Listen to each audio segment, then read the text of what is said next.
But what people need, they need more than that. They need maybe they need how to live life, you know, because so many people get so far down the hill and just despair. You know, that's why we pick up the bottle or, you know, do what we do, and then it's just a hole you can never dig yourself out of. And I think, what I think is that people need to have a feeling of worth.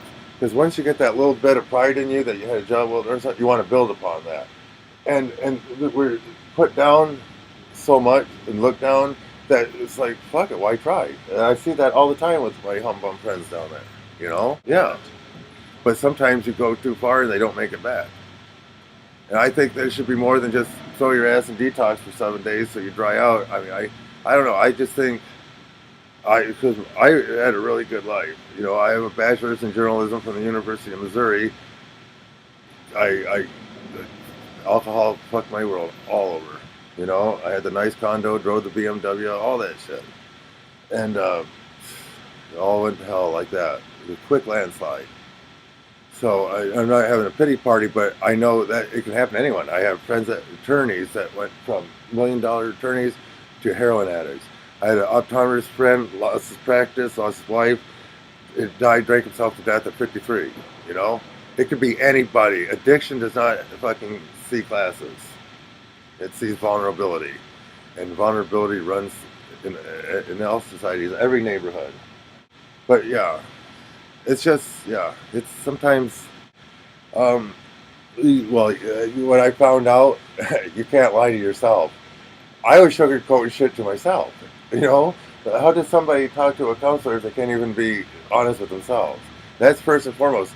I always laughed about when you go to AA, and the first step is you admit that you are powerless over alcohol. And I'm like, right here I am.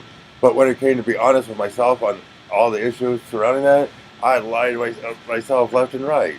Or deny it, or had the ostrich syndrome. You know, if you can't see it, it's not there. Yeah, I think so. Yeah. Because the unknown can be scary. Well, I've always sort of took the bull by the horns, but there's some of those, and I hadn't spoke to my mom in over 12 years, right? I actually called her up about a month ago, and that right there, that released a lot for me, because there was a lot of shit going around. Oh, excuse me. Hello, folks. There's a lot. Morning. There's a lot of things that surround, because she took off when I was a youngster, and then I got adopted at 8, but so I got all that. And I held a lot of resentment because she had my sister later, and she was the best mom because she was off the cocaine and alcohol to stop being a whore. You know what I mean? And then she was the suburbia housewife. And I think I had a lot of resentment on there. And I think that, I was being so hateful or whatnot towards that. And then that was just one example of many facets of what was going on that I had to sort out. And it's not all still sorted out. But I'm a lot farther than I was even a year ago on my ideology. Yeah, I mean, because we don't want to think of ourselves as failures or letdowns. But then again, if you want to get yourself up and out, you've got to clean out that closet. You got to, you can't be dusting underneath the rug. You got to dust it out the door. You know what I mean? You can't hide. Yeah. There's a place called Intermountain Hospital in Boise, and they have a really good rehab program if you have insurance. I went in there, I was there for 13 days, drying out from alcohol. 13 days, and they came back, and they came to me and said, roll up your stuff, you're cured. I'm like, what? You told me it was a 30-day program. They said, oh, well, it is a 30-day program, but your insurance ran out. Exactly. So as soon as I ran out of insurance money, I was out the door. I was cured. Nobody can tell you. He said I was cured. I was cured. That's what they told me. They said I was cured. Nobody can tell you to quit doing drugs. Was that you have to want to do it yourself. I blew a 5.8. I don't get that one. Huh? 5.8. I blew a 3.839, man. Yeah, I was polluted. Well, 6. Yeah, apparently it's 6. Actually, they let me out of jail. So.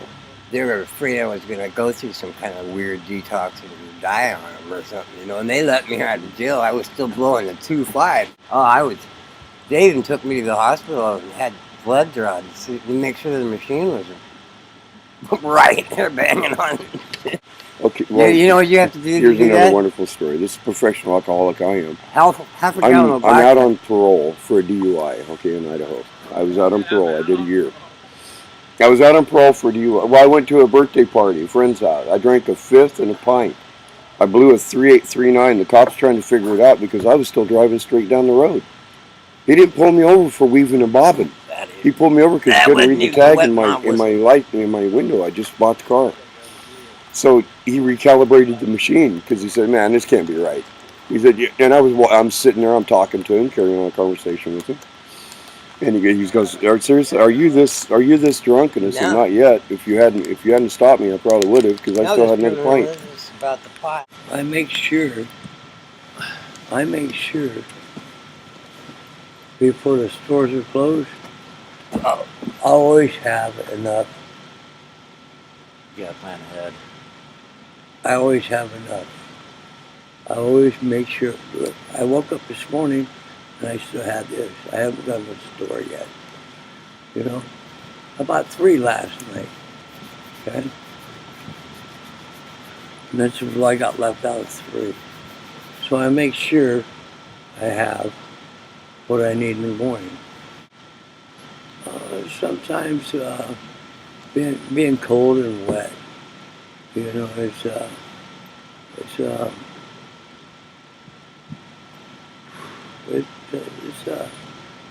I panhandle all the time. Okay, that's how I make my living. I panhandle. I have to because I can't work. My legs are gone. I got neuropathy on both my legs. I can barely walk.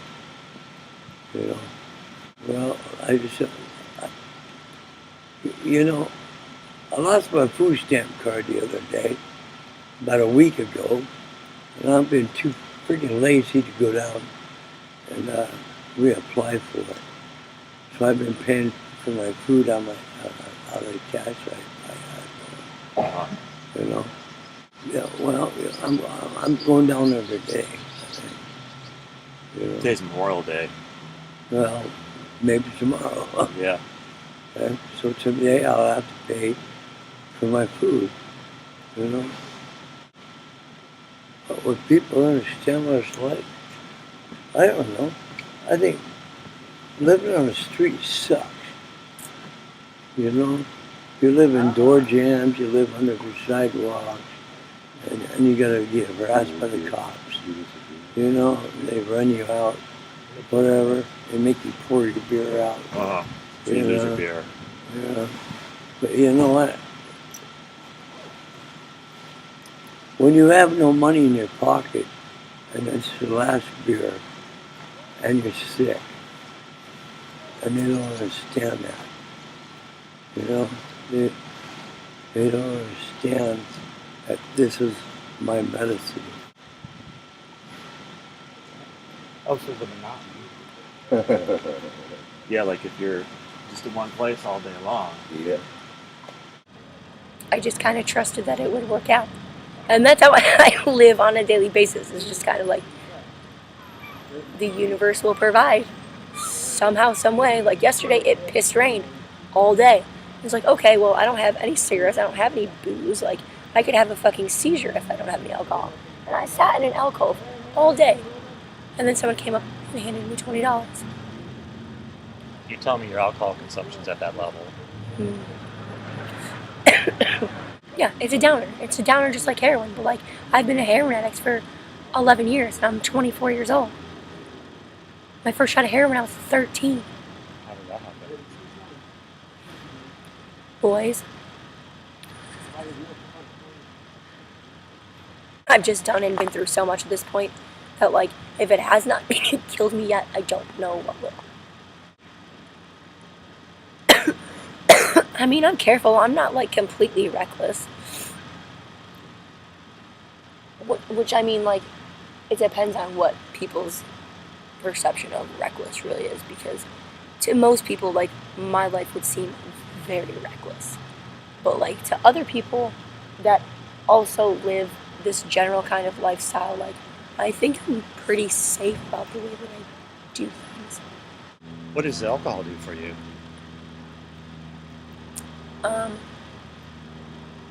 It numbs the fact that, like, I know how imminent,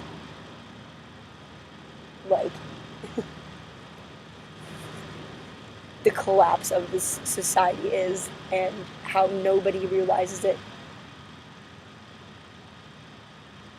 It scares me, these people who walk down the street, or people who wake up every day in their box that they, you know, sleep in, and get into their little box, and they drive to another box, or they work all day to afford the box that they drive back to the box that they live in, that they never get to spend any time in because they're too busy in their other box. Oh, well, drinking is drinking. I can drink, you know, I can drink and, like, I'm the same.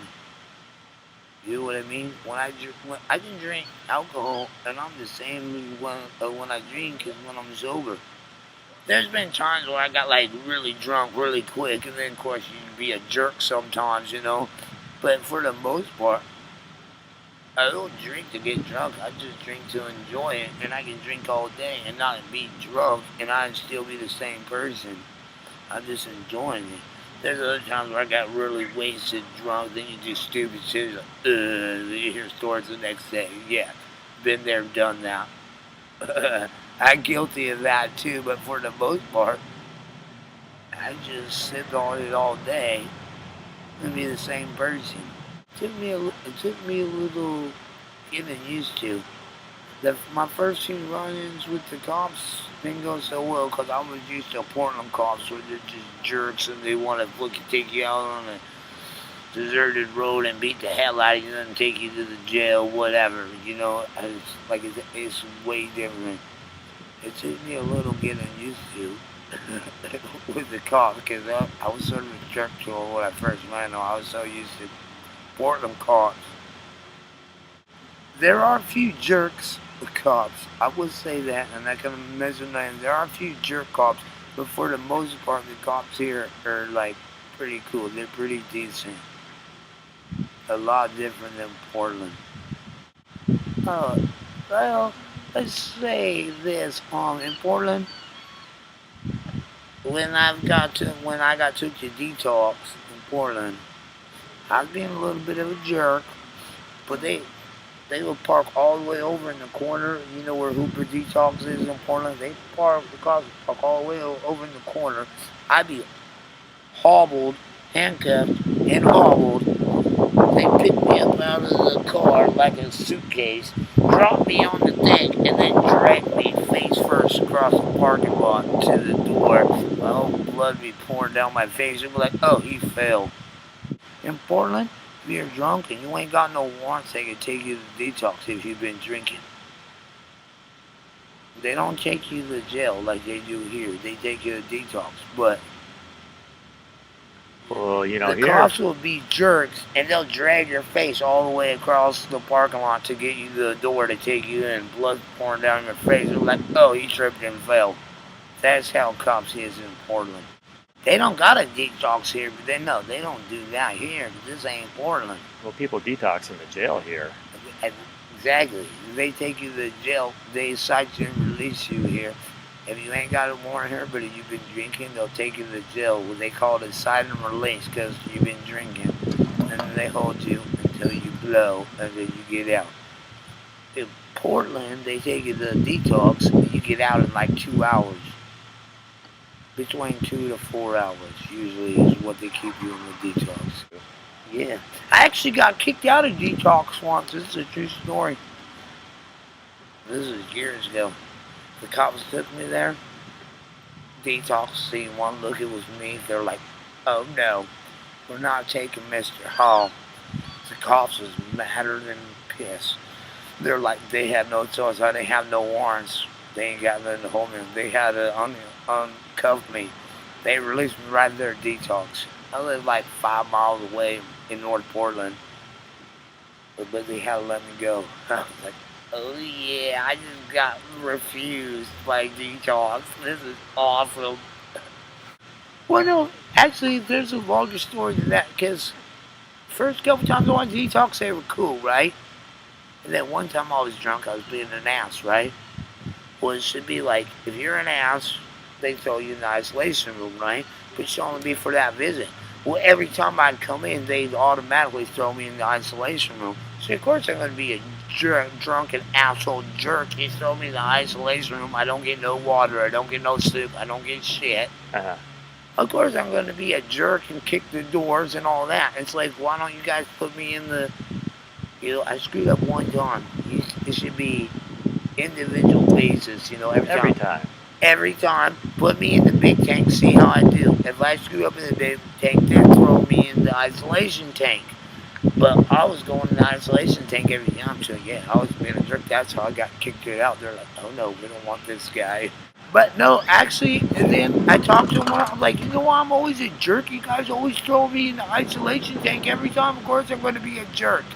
This was shortly after I got kicked out. The next time I was like, dude, just throw me in the big tank for like half hour, 45 minutes. See how I do. If I'm an asshole, whatever, throw me in the isolation tank. Like, we could do that. In the big tank, not a problem for me. I was eating soup, drinking water. Every time I went in after that, I was in the big tank.